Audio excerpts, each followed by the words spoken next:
So listen to me. Listen to me. There are things you can eat from God. But there are things that you, as you are like this, there are things you can eat. Is that okay? But as you are, there are things you cannot handle for God. It's just the way life is. Both here and there.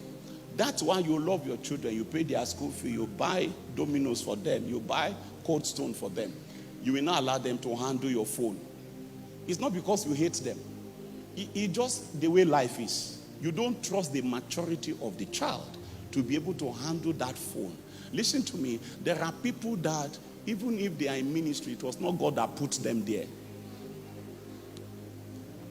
We are not doubting that you are in ministry. We are trying to query the putter. He said, putting me into the ministry. It was Christ that enabled me because he counted me faithful, putting me into the ministry. You remember that day?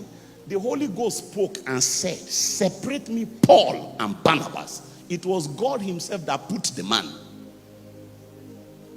You know, now you can write to the College of Bishops and they can put you. Can I tell you, God is not aware. I know they did ordination service. God is not aware. You have no record. Where anything that matters, matters. It is not known.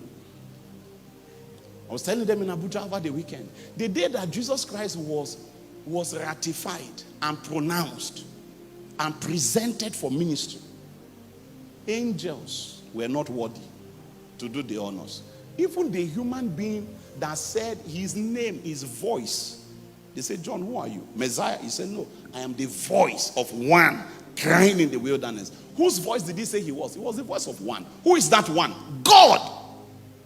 John the Baptist stood there that day. Jesus came out of the waters of baptism. The Bible says, and there came a voice from heaven. If you were John, how would you have felt? Say, sir, I'm here. I'm on duty. I have not resigned. How is it that, why are you sending voice from heaven when I am here? My name is voice. I'm the voice of one. God said, what I'm about to utter, there is no voice on earth that is voice enough. I need you to know that your real validation, it comes from above. It is a voice from heaven. It's a voice from heaven. And in order for that voice to pronounce this one his son, he said, this is my beloved son. He said, in whom, not with whom. In, not by whom. In. It means the father had to run an in check. It's an internal check. Huh? God came on inspection and inspected the in of Jesus and said, in him, the only thing I find there is pleasure.